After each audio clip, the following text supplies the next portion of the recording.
One of the big discussions throughout this year, without doubt, is going to be these things. Electrification of vehicles, particularly motorhomes, and the impact that's going to have on you and me as we make a decision about the type of vehicle we buy. Well, this is a big day for the Motorhome Matt podcast. We're here in Basingstoke at one of the UK's best known brands, the AA, the Automobile Association, a brand that is in fact known throughout the world. And we're here to interview none other than its president, Mr. Edmund King. What is a typical day in the life of the president of the AA? Well, I think what I like about this job, I've always been fascinated in cars and motoring and politics. When I was a kid, I grew up next door but one to Colin Chapman, the founder of Lotus Cars. So from a very early age, I loved cars, I loved sports cars, I loved watching them go past. And then I kind of growing up, I loved radio. I used to listen to Jimmy Young's show on the radio, and I loved the kind of media. And then I got into politics as well, and I studied politics. And all of those things are part of my job. So it brings them all together, from doing radio broadcasts, which I love, and it was great some years later being interviewed by Jimmy Young, who when I was a kid, I used to listen to. That was great. And then using politics, I studied politics, meeting with ministers, secretaries of state, meeting with prime ministers and trying to influence them on motoring campaigns. And then on the other side, using the media to help influence those campaigns. So the way I look at it, you have a campaign, you talk to the politicians, you talk to the media, and you bring the two together, and it makes them more powerful. So things like outlawing cowboy clampers on private land. That was one of my favourite campaigns, getting rid of these guys that would just rip off elderly people, take young girls hostage until the mother paid cash. I mean, outrageous stuff. Wow. And we spent about 10 years kind of exposing what was going on there, and it eventually got them outlawed. But it took time, it took lots of politics, it took lots of media, but in the end it was successful. So for me, every day's different. Today's a cold day, so we've got a weather warning out there because obviously we're worried from a breakdown point of view. When the weather gets much colder, you get more breakdowns, so we want people to be prepared for that. Yesterday we launched an EV charging report. How much does it cost you on the public highway to recharge? So what I love about the job is really every day is different. Now, you mentioned earlier that there was an exclusive you had for us in your conversation with the minister this morning. Can you share that with us? Well, one of the things many people will know I've been quite critical of over the last decade, over the last 10 years, is smart motorways. So, when they were introduced in 2006 on the M42 in the West Midlands, there was a pilot. It worked quite well because they had emergency refuge areas every 450 metres, it had overhead gantries, etc. And it kind of helped with congestion. What then happened, and this was the big scandal over smart motorways, they were then rolled out with cost cutting. So from 400 metres, ERAs were stretched out, emergency refuge areas, to 2,500 metres, or every mile and a half. And, we said at the time, well, if you break down, you can't choose always where you break down. And a mile and a half is too far to gamble with people's lives. And unfortunately, lives have been lost. I've spoken to too many parents of people who've lost sons, daughters, whatever, on these motorways. And also, when they were rolled out, they didn't have the radar technology that they said they would have. It was a complete scandal. There were just 23 miles of smart motorway on the M25 had this stop vehicle detection. The rest of the network had none. Now, we've embarrassed the government into taking some action, and now they have rolled out the stop vehicle detection. It's not perfect. There are various cars. I had to warn my sister, drives an MX-5, because an MX-5 is quite low. Radar doesn't get you. So if you break down in an MX-5 or a classic car, the radar won't pick you up. So, there are so many issues there. What I've said to government, look, smart motorways are never going to be popular. And you can argue all day long, as national highways do, that yes, they're safer, etc. But common sense tells you, if you're breaking down and there's nowhere to stop, you become a sitting duck, and it doesn't matter how good the technology is. There are too many dependables. Will a red X come on? If a red X comes on, will the vehicles abide by that red X? Will they see me in the fog? There are too many dependables. So what we've suggested to the Minister is run a pilot whereby you take the inside lane, which incidentally, in congestion terms, between 30% and about 45% of people do not use the inside lane on a smart motorway because they're petrified there may be a broken down vehicle ahead.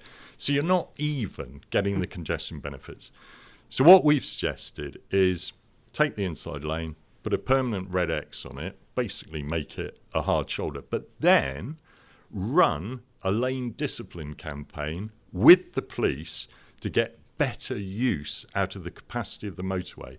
All too often, you see on a 4-lane smart motorway, people are only in the inside 2 lanes. If you could get people to move over to the left when not overtaking, you would increase capacity by about a third, and therefore you wouldn't be causing more congestion by turning that running lane into a hard shoulder. So this is the exclusive. This is what we've put to government. Whether they adapt it, who sees, but we will keep pressure on them. Fantastic. Well, you heard it here first. If you're a mid-lane hogger, Edmund's coming for you. Indeed. And one of the things there that the government did change about 5 years ago, before that, if you were a learner driver, you never learnt to drive on a motorway because you weren't allowed on a motorway. True. About 4 or 5 years ago, they changed that overnight so that as a learner you could go out with an instructor. And my son, Finbar King, was the first learner on a motorway. He actually went out at midnight on the M25 with his instructor, with cameras, and he was on GMTV and whatever. So Finbar's claim to fame is he was the first learner on a motorway. There's this whole thing that's becoming a problem already. You turn up at M5 services on a bank holiday weekend or a busy weekend, all the charges are full, and even those service areas that have got more than 2, and some of them still only have 2, but all of them are full. There's no kind of plan for where you park, how you wait. We had this incident when we were on one of the rallies, and it was referred to as Tesla lady. She just parked in the middle of the road, blocked the chargers off to everyone because she said she was the next in queue. And so it was chaos. And it's almost like you need something like when took the kids to Clark's shoes and you took a number from the wall and it said number 26, and then you have a screen that says number 26, charger number 4. It's almost as if you need something as simple as that. So that's a problem. If you've got a motorhome, where do you wait if the charger's full? There isn't allocated parking for people to park up. So you've got all of those issues. And when it comes to kind of, are there enough chargers? Well, there obviously aren't. But there's this whole dilemma, and government has still got a bit of this dilemma. Government says, well, we didn't introduce the first filling stations, the first petrol station. Well, no, they didn't. Actually, the AA did. The AA opened the first petrol station at Aldermaston. But the government says, so we're not here to produce chargers across the country. That is for industry. And then when you talk to industry, it's like, well, yeah, they'll do it where they think it's profitable, of course, but not necessarily in parts of Cornwall, Devon, Norfolk, the north of Scotland, where you're, depending where it is, you're going to have less throughput, therefore less people charging and less profit. So it really has to be a combination of government influencing industry, working with industry and filling in the gaps. I've said to the Minister, I said a motorway service area north of Nottingham recently, going up to Sheffield in my EV, I pulled up, there were 2 charging points. And then I looked around, there were thousands of cars. And I'm thinking, well, currently less than 2% are electric. when 10% of all these cars are electric. Yeah. You won't need 2 chargers. You won't need 20 chargers. You'll need at least 100 chargers. So that is a massive scale. That is a massive investment. And I don't think we've quite realised. And, even people like me, that 90% of the time I charge at home. I'm quite lucky. I can charge at work when the charge points are free. But then any long trip over 250 miles or so, I still need to charge on the highway, without waiting 2 hours. So there's a lot that needs to be done, both in infrastructure, investment, and also planning about where people wait. What is the queuing etiquette? How do we introduce that? So there's lots that needs to be improved. And of course, with charging an electric car, the dwell time is very different. This is the time you're waiting for it to fill, to being on a fuel pump filling with diesel or petrol, isn't it? There, you're literally 5 or 6 minutes, but minimum 20 minutes on an electric recharge point. Yeah, having said that, as an EV driver, that bit is less of a pain, because to be honest, if you're doing a 250-mile journey, you should stop off for 20 minutes anyway. And so 20% of deaths on motorways are driver fatigue, drivers falling asleep. So to be honest, stopping off for 20 minutes, having a coffee is actually quite a good thing, as long as you can charge in those periods. And most cars, the way you've got to think about it, the most efficient charging is between 20% of the battery, so don't go below 20%, and you don't go over 80%. So between 20 and 80%, it charges much more quickly. So it's a bit of a pain. If you're at a motorway service area and you see this Nissan Leaf and it's on 85% and it's then charging really, really slowly, so there's got to be etiquette about that. Move your car, let someone else who's only got 20% charge up. So number of issues. But when you plan your journeys and plan in those stops, the actual stopping time, I don't find that a pain as long as I can charge. It's when you can't charge and when you have to then search out other chargers, and then you're looking all the time at your range. So we're here at Newbury Services with Danny. Danny, you manage the car park in here, is that right? Yes, I do, yes. Now, what happens when you've got 2 chargers here, Yeah. but there's a whole load of people waiting to charge their car? How do you manage that? Well, it's a bit of a struggle, to be honest. There's not much organisation in a sense of where cars can wait, so it can cause a bit of conflict between cars waiting to come in. It's quite a debate between the people who was first and whatnot, so I don't really think we are ready. They need to put 10, 20 of these machines at every service station, because there's just too many cars, basically, for how little chargers we have. So I don't really know how to almost make that even easier for us, because there's not enough space for the queue, so I don't really see how it moves forwards in the future. Is there some sort of way you could manage the queue with, like a ticketing system? Potentially a machine here, a ticketing system could work. Also, maybe delegating some of the car park space specifically for queuing. But I personally can't see an answer yet. I get so many people at the same time wanting to use the machines, and all I could do is direct them to other machines, which potentially is further out their range of their fuel. So some of them are waiting here, and they might run out of charge.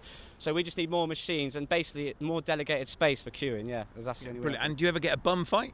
No, not quite that. I nearly had a fisticuff the other day, but managed to sort out the situation and sort of gave them a coffee, and they chilled out a bit. Coffee helps everyone. But really, we need more machines, more space to queue up. It's just not going to work. Here we have a car now both full up. So if any other cars arrive, they've got to wait 10, 20 minutes. And if the person's in there eating their food and their car's already charged, they're getting frustrated here because they don't know their car's finished and they have to wait for them. So it's just a bit of a mix-up at the minute, and hopefully they can improve it for the future, yeah. It's a big learning curve for everyone, isn't it? Yeah, and it's going to be exciting to see what happens, but we'll see. Thank you, Danny. But there is one positive thing about electric vehicles that probably hasn't come across. People say, they are so rapid, the acceleration is so quick, and yes, they are. Most electric car drivers, though, do not drive them like that. You are conscious, when you're driving, you're conscious that if you go faster, it will use more charge. If you put the blower or the air conditioning on 2, 3, 4, it will use more charge. So you tend to find yourself actually driving slightly slower, slightly smoother. So ultimately, there could actually be some benefits for road safety there.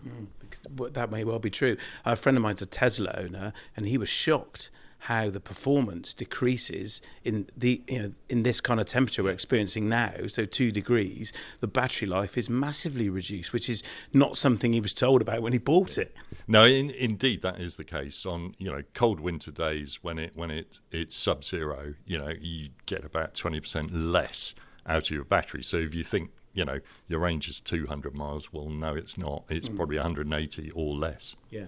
Now, there's lots of myths, aren't there, around EV cars, and at the moment, buying an electric car, an alternative fuel car, is a choice, but that choice is going to be taken away from us, and whether that line in the sand is moved into the future, I hope it is, to give us time to have an organised plan, but that choice will eventually be taken away from us. And one of the big decisions that people, or the criteria for a decision to buy an EV at the moment, is about that big trip to see Granny in Scotland. They want the range to be able to do that. Of course, they do that once or twice a year. In reality, there's a different mindset, isn't there, to owning an electrically powered vehicle. The problem I've got is with a motorhome, all our trips are to see Granny in Scotland, or the equivalent in terms of journey time. How do we manage that? Some of it is getting over what we've done for almost 100 years, turned up at a filling station and filled up in 4 minutes and driven on. Some of it is psychological. And I certainly know what actually helped me in my journey was going from a petrol car to a plug-in hybrid petrol car and getting used to plugging in at home and elsewhere. Not that I needed to, but knowing I could do it and getting used to that and having a charger at home. And then that helped me make the leap to go full electric. But, you do need to plan ahead. You do need certain destination charges, whether it's at home, whether it's at work, where you can charge. And one of the things with motorhomes is, many of the campsites have not got the electricity capacity to put in decent chargers. And, if you charge too much at some of them, you'll short everything else out. So again, that kind of infrastructure, the links from the grid to some of the campsites, all of that infrastructure needs to be improved. So there is a lot that needs to be done. Having said all of that, we've driven all the way around Scotland, 1,300 miles in an EV charging, and we did another rally from John O'Groats to Land's End, all the way across the country. And, we made it, and, we had some hairy moments, and there were some little things. We were in doing the Land's End to John O'Groats, we were in a Mustang Mach-E, very nice Ford car. But some of the charge points in Scotland, some of the older charge points, couldn't read our car. So we thought they weren't working. But then a Kia EV6 or something turned up, plugged it in, and it's working perfectly. So there's even things there for the charge post operators. You have to test your charge points on different cars. And I know some do that. There's one in Basingstoke, Instavolt company, and they're always calling me up saying, Edmund, what EV have you got at the moment? Can you pop over so we can check it on our charger? And that's a good thing. It shows that Instavolt do check their chargers on a whole range of vehicles to make sure there aren't any gremlins within the system. So, yeah, currently it can be done. You can get from the top of Scotland to the south of England. However, that's fine doing that on a rally. But if people are doing that every day to deliver goods, to get their motorhomes, to go on their holidays, then the infrastructure needs to be 10, 20, 100 times better. Now, you say the government make the point that they didn't make the first fuel station. The AA did, and well done you. But the government have a fund, don't they, that's been released. It's £950 million. That sounds like a lot of money, but it doesn't feel like anywhere near enough for what's needed to get the electricity where it needs to be at the extremities of the country. Can you tell me a bit more about that fund and how it's being used? Yeah, I mean, the fund is basically aimed at charge point operators who are investing, but these are massive investments. If you look at GridServe, who've opened a hub in Braintree in Essex. They've opened one in Norwich as well. But these are massive, massive investments. So the government grant is only a very, very small part of that. And I guess some of the worry is that for the investors, it takes quite a long time to get a return on these charge points. Charge points are not cheap. Prices probably will come down. But currently, it is massive investment. So I think particularly in rural areas, the government, if they're deeming that in that rural area, after 2030 or 2035, you've got to have a zero-emission vehicle, then they've got to give you the infrastructure to make that work. Otherwise parts of Britain will stop running. Of course they will. And that would be a first-hand experience for your patrolman, particularly a relay driver. And on that, in terms of your relay trucks, is EV an option? I mean, we've talked a lot about electric, but there's obviously hydrogen, biomass. I know that you're pursuing other options for your fleet. Where are you with that at the moment? Yeah, number of issues around this. I mean, one is, and you mentioned our patrols. Now, our patrols don't have a depot. They keep their vans at home. So again, even with the transit-style van, if you haven't got home charging and you're a patrol, you can't clock on at 7 o'clock and say, sorry, mate, I've got no charge. You've got to be charged up. So that's something we have to look at, the infrastructure and where people live. Have they got chargers? So there's that point. For the bigger vehicles, for the recovery trucks, we still think there could be a role for hydrogen fuel cell vehicles or even synthetic fuels. And interesting, I'm talking to someone from motorsport industry recently, and they're looking very much at synthetic fuels. So basically fuels that would be zero emissions, but you fill them up in the traditional way. So I still think for bigger vehicles, I mean, we're testing a hydrogen fuel cell vehicle at the moment, Hyundai Nexo, and we're doing it for some inner city patrol jobs, and it can do everything that a patrol van can do apart from towing. It's too small, it hasn't got the capacity for that. But then also with hydrogen, where do you get it? There are about, 5 or 10 hydrogen filling stations in the UK. It's crazy. So it's kind of chicken and egg. And so, we've got this fuel cell vehicle. We had it in the north of the country. We wanted to show it off at Excel in London. So in the end, we actually put it on a low loader to get there because we didn't know that we would be able to fill it. Now that's crazy. And people said, well, should you be doing that? Well, no, probably not. But we wanted to show it off. And also we wanted to show the fact that there isn't enough infrastructure. So you do need both. So, yeah, I still think there are some very, very big issues for government to address, for industry to address, and, us as drivers to address. Henry Ford's words rattle in my head at this point. You can have any colour long as it's black. You can have any colour any car long as it's electric. Well, that's right. The government always says they don't pick winners, but it does appear that most of the focus is on electric and hydrogen fuel cell, synthetic fuels. I still think there's quite a big role for them, particularly for the bigger vehicles. Yeah. I was at the tow show looking at the recovery trucks, and they're huge. And, the guys there were saying an electric version of this just won't cut it. These are trucks that obviously drag lorries and buses around. There needs to be an alternative that's viable for that type of vehicle, doesn't there? Well, I think there does, because if you then think about the battery size that would be needed on those trucks, it's absolutely ginormous. So you then get the economies. Could you afford to put a battery of that size to make a truck go 200 miles, towing 3 tons, 4 tons, whatever, or carrying that? That's pretty difficult to add up. So, yeah, hopefully we will get some new technology, and hopefully developments around synthetic fuels, hydrogen will help. So today started for you with quite an important phone call, didn't it? Tell me more.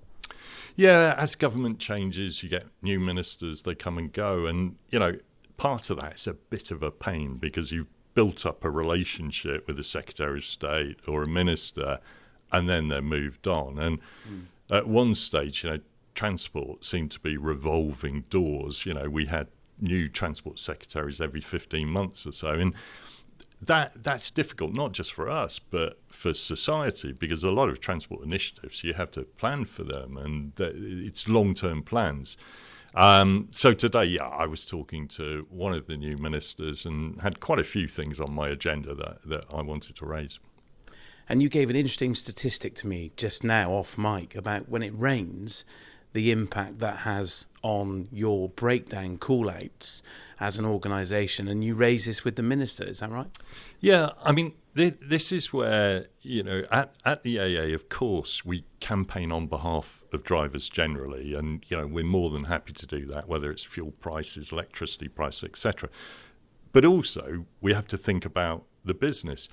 And what we found this winter is on the days where it rained, breakdowns from pothole-related breakdowns, and we know they're related because it's tyres, it's wheels, it's suspension. But on the days it rained, they increased. We had 225 more pothole-related breakdowns.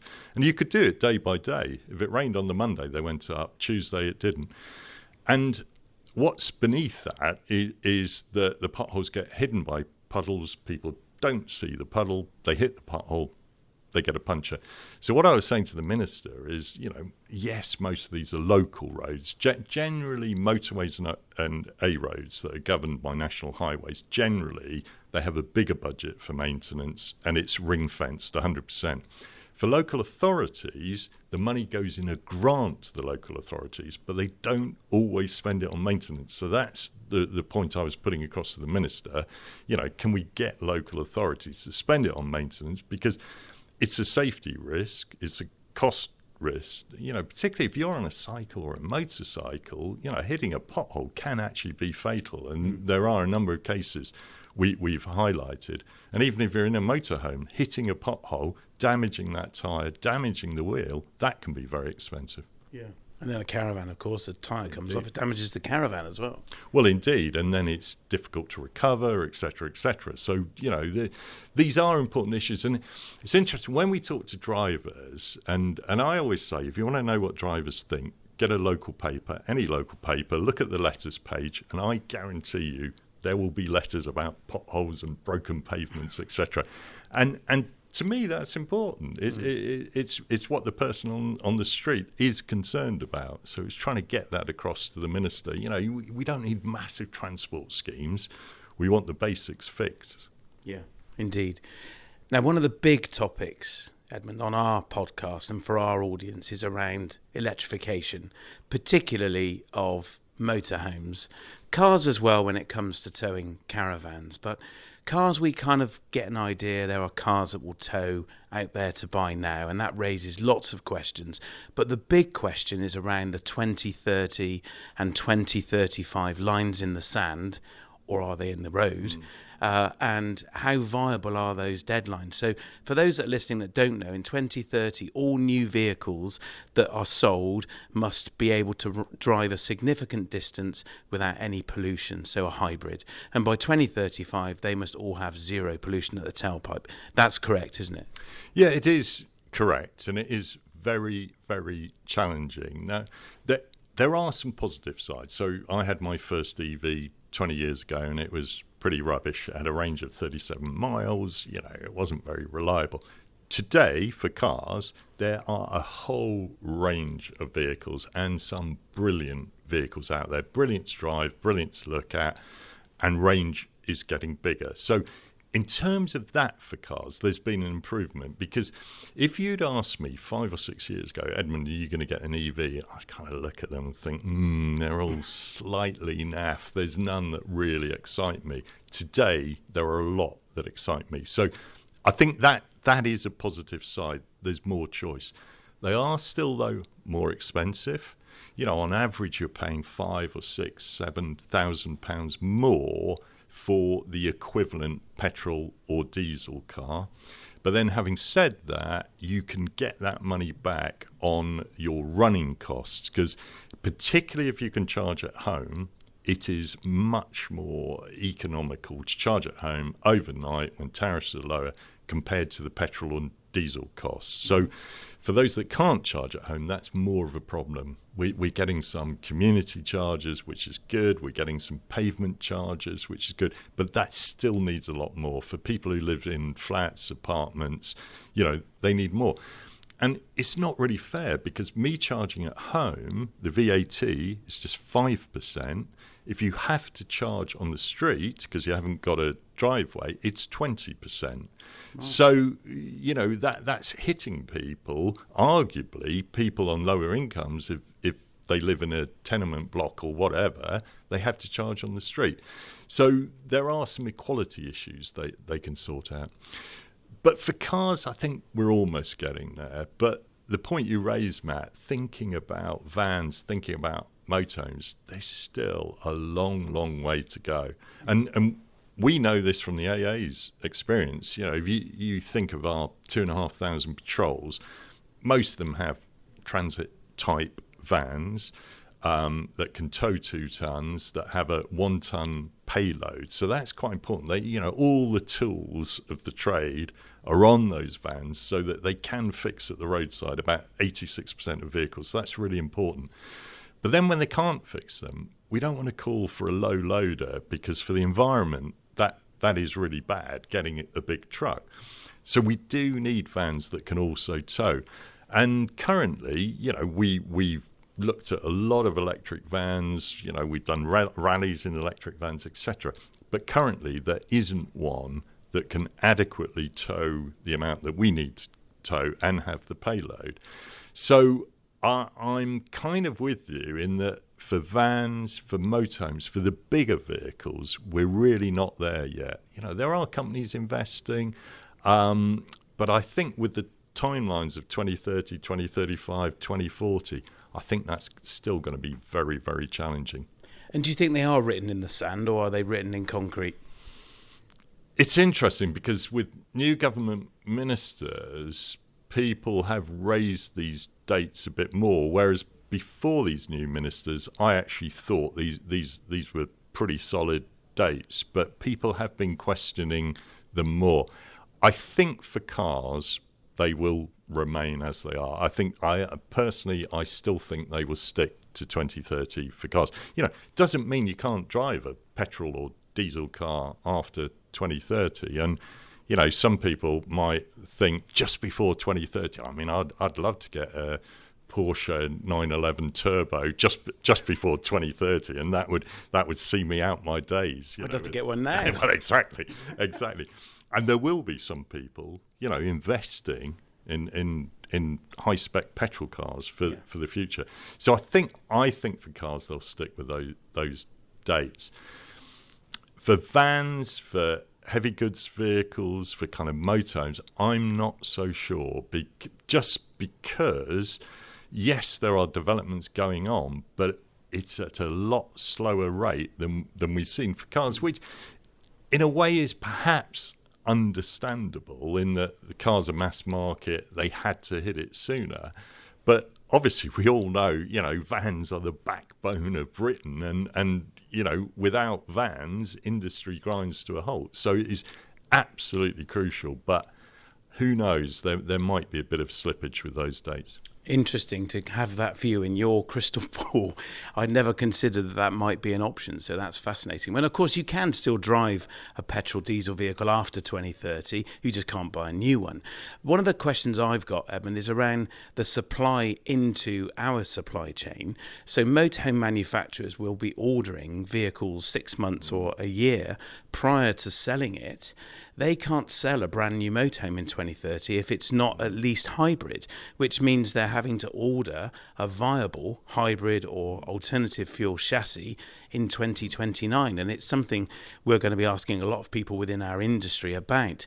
So the idea that a van or commercial chassis may get an extension on that, surely that's going to help, isn't it?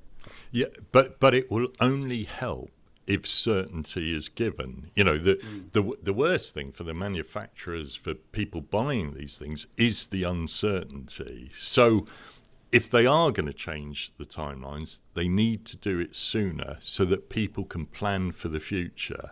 And that's something we've stressed to government all along. In last year's autumn statement, they changed company car tax for EVs, and they said it is going up from 2025. But at least they spelt it out till 2028. And people weren't pleased it was going up, but at least they could see the time frame it was going up. And that helps fleets when they're buying company cars, because they've then got a time zone to plan for. So I think, for vans, for motorhomes, if there are going to be changes, it should be sooner rather than later. And then that helps the suppliers to plan. It helps with the new technology. When's it coming on board? Rather than just waiting to the last minute saying, hey, guys, this really isn't working. Let's change it, because that doesn't help anyone. And you could have then bought, 10, 20, 30 new vehicles, and then the date's just extended. So that wouldn't be fair. So I think we need some more clarity from government, particularly on motorhomes. But what do you think is the catalyst for that clarity to give a transport minister confidence to spoil that great PR that Britain got, or UK government got, for putting those early dates in the calendar? Well, I think industry has to stress to government, in the interests of industry, in the interests of UK business, some flexibility is probably needed. And I think, that has to come from industry, and it shouldn't just be a token date, it should be an achievable date. I mean, the 2030, at the time we described it as challenging. I still think it's challenging, but I do think it's doable for cars. But as I say, for other vehicles, it really is something maybe the industry should raise with a louder voice with government. I agree, and I intend to. So, good. And we need your help. No, indeed, happy to help where we can. Edmund, thank you so much for your time today. Really appreciate you talking to us, and thank you very much for letting us stare into your crystal ball. It's been a real insight, and I have to say, has given me some assurance that perhaps we are on track. We just don't maybe realise it yet. Thanks very much, Matt. A complete pleasure.